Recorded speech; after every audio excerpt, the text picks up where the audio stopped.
दो डायरेक्टरों की लड़ाई में अमिताभ बच्चन ने कैसे लगा दी थी सुपरहिट फिल्मों की झड़ी और बन गए सदी के महानायक। 2 दिसंबर 1983 यह पहला मौका नहीं था जब अमिताभ बच्चन की कोई फिल्म रिलीज हुई थी और उसके सारे टिकट्स खिड़की खुलने से पहले ही बिक चुके थे।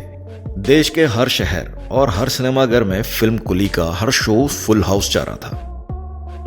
2 करोड़ रुपए के लागत वाली इस फिल्म ने रिलीज से पहले ही अपने डिस्ट्रीब्यूशन राइट्स बेचकर 3.5 करोड़ रुपए कमा लिए थे और यह इस बात की पुष्टि करता था कि इस फिल्म से एक और नाम जुड़ा है जो उस दौर की कामयाबी की गारंटी माना जाता था। वो नाम था मनमोहन देसाई।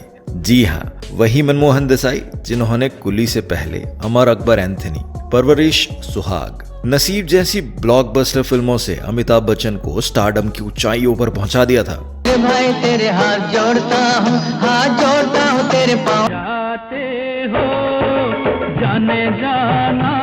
अमिताभ बच्चन और मनमोहन देसाई की जोड़ी का खौफ दूसरे प्रोड्यूसर्स में इस तरह बैठा था कि सुभाष घई जैसे दिग्गज फिल्म मेकर्स ने तो अपनी फिल्म हीरो की रिलीज 2 दिसंबर की जगह 16 दिसंबर कर दी थी।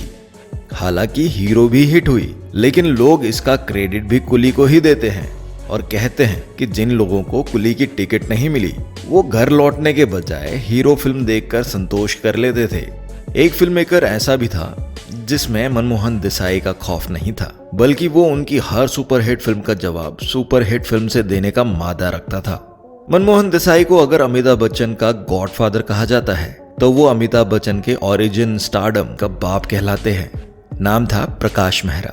जी हाँ, वही प्रकाश मेहरा जिन्होंने अमिताभ बच्चन को जंजीर फिल्म से चमकाया था और उसके बाद हेरा फेरी, खून पसीना, मुकद्दर का सिकंदर, लावारिस, नमक हलाल जैसी लगातार 6 ब्लॉकबस्टर फिल्म देकर अमिताभ को सिनेमा जगत का सिकंदर बना दिया था। तो जैसे तैसे थोड़ी ऐसे या वैसे के पग घुंघरू बांध मीरा। यानी तब के बॉलीवुड के सबसे सफल फिल्म मेकर्स मनमोहन देसाई और प्रकाश मेहरा को अगर एक कोई नाम जोड़ता था तो वो था अमिताभ बच्चन का। उस दौर में अमिताभ की हर सुपरहिट फिल्म या तो मनमोहन देसाई निर्देशित करते थे या फिर प्रकाश मेहरा द्वारा निर्देशित की जाती थी। इसे हम इस तरह भी कह सकते हैं कि तब तक अमिताभ फिल्मों में जो कुछ भी थे तो इन दोनों फिल्म मेकर्स की वजह से ही थे। और दीवार, शोले और डॉन जैसी कुछ एक फिल्मों को हटा दें तो अमिताभ बच्चन की सारी सुपरहिट फिल्में इन्हीं दोनों फिल्म मेकर्स ने बनाई थी।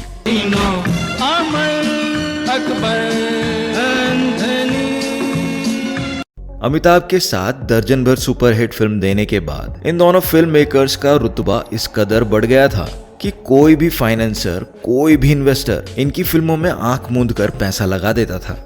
कामयाबी की इसी दौर में इन दोनों के बीच फिल्मी होड़ लगी और देखते ही देखते आपसी लड़ाई में बदल गई। जब एक की फिल्म हिट होती तो दूसरा उसके आगे निकलने की होड़ में अगली ब्लॉकबस्टर फिल्म ला देता। इसका सबसे बड़ा फायदा अमिताभ बच्चन को मिला क्योंकि ये दोनों ही अमिताभ बच्चन के अलावा किसी दूसरे को अपने लिए फिट नहीं मानते थे।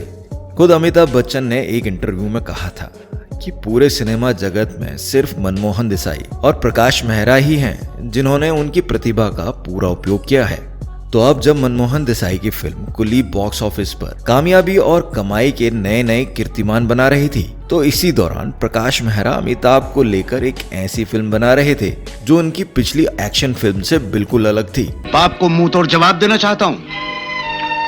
मेरे बाप को मुंह तोड़ जवाब देने वाला मेरे सिवा कोई पैदा नहीं हुआ गोवर्धन सेठ। यह फिल्म थी शराबी, जिसकी प्लानिंग उस समय हो गई थी जब अमिताभ और प्रकाश मेहरा अमेरिका की यात्रा पर थे और प्लेन में एक शराबी और उसके पिता को देखकर इसी रिश्ते पर फिल्म बनाने का फैसला कर डाला।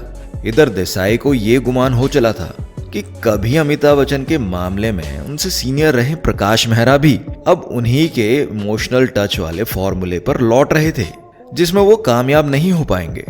लेकिन जैसा कि आपको बताया, इस जोड़ी की खूबी यही थी कि हर फिल्म अपनी पिछली फिल्म का रिकॉर्ड तोड़ देती थी।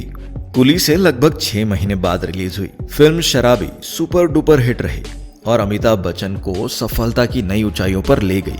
प्रकाश मेहरा ने शराबी के संगीत के लिए बप्पी लहरी पर भरोसा जताया था और उन्होंने किशोर दा के साथ मिलकर ऐसा समा बांधा कि इस फिल्म का हर गाना लोगों की जुबान पर छा गया था। दे दे प्यार दे प्यार दे प्यार दे दे। इस फिल्म की खुशकिस्मती यह थी कि अमिताभ बच्चन के साथ करीब 2 साल के अनबन के बाद किशोर दा दोबारा उनके लिए गाना गाने के लिए राजी हुए थे। लोग कहते हैं मैं शराबी खिली हुई सुबह पे। इसके बाद मनमोहन देसाई भला कहाँ चुप बैठने वाले थे। एक और ब्लॉकबस्टर फिल्म अमिताभ बच्चन के खाते में ऐड हो गई। मर्द ने सिनेमा के पर्दे पर जमकर धमाल मचाया। मर्द टांगे वाला मैं हूँ, मर्द टांगे वाला, मुझे दुश्मन क्या मारेगा मेरे दोस्त। इस समय तक देसाई और मेहरा की रंजिश इस कदर बढ़ गई थी कि एक मौके पर देसाई ने यहाँ तक कह डाला कि एक शराबी ही शराबी जैसी फिल्म बना सकता है, जबकि एक मर्द ही मर्द बनाने की हिम्मत रखता है। अभी लोग इस बयान का मतलब ही निकाल रहे थे कि प्रकाश मेहरा ने भी कुछ इसी अंदाज में जवाब दिया। उन्होंने कहा था कि एक कुली ही इतना नीचे गिर सकता है। इन दोनों की इतनी कड़वाहट के बीच अमिताभ बच्चन की यह खूबी ही कही जाएगी कि उन्होंने इसे अपने काम के आड़े नहीं आने दिया। कई बार अमिताभ एक ही समय पर इन दोनों के लिए शूटिंग करते थे। अमिताभ के इन दोनों ही डायरेक्टरों के साथ अच्छे रिश्ते थे और वो खुद मानते थे कि वो आज जो कुछ भी हैं उसमें इन दोनों मेकर्स का ही सबसे बड़ा हाथ है। फिल्म शराबी के बाद प्रकाश मेहरा ने अमिताभ के साथ आखिरी फिल्म जादूगर बनाई, जो उम्मीदों के विपरीत फ्लॉप हो गई। यही वो समय था जब अमिताभ बच्चन अपने सबसे बुरे दौर से गुजर रहे थे। राजनीति और उससे मिले विवादों ने तो उनका पीछा छोड़ दिया था, लेकिन अब फिल्में नहीं मिल रही थी और जो मिल रही थी वो फ्लॉप हो रही थी। उन्होंने एक बार फिर मनमोहन देसाई की शरण ली। फिल्म गंगा जमुना सरस्वती औसत से बेहतर रही और फिल्म ने अमिताभ को थोड़ी बहुत राहत पहुंचाई।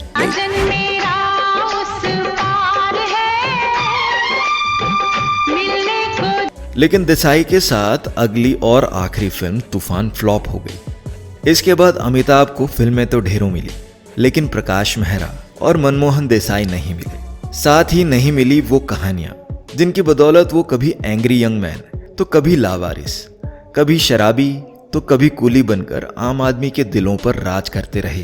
प्रकाश मेहरा और मनमोहन देसाई दोनों को बॉलीवुड मसाला फिल्मों का जनक माना जाता है। अपनी फिल्मों की कहानी से लेकर कैरेक्टर तक और तकनीक से लेकर संगीत तक लगातार प्रयोग करना उनकी आदत थी। दोनों ही उसके लिए हॉलीवुड से लेकर पूरी दुनिया की यात्राएं करते थे। आज ये दोनों महान डायरेक्टर हमारे बीच नहीं हैं, लेकिन अमिताभ बच्चन के रूप में वो अपनी निशानी, वो विरासत छोड़ गए हैं जो सदियों तक अपनी अदाकारी और उनके निर्देशन की याद दिलाएगा। तो दोस्तों, कैसी लगी आपको आज की पेशकश? आशा करता हूं कि आपको अच्छी लगी होगी। यदि अच्छी लगी हो तो प्लीज कमेंट जरूर करिएगा।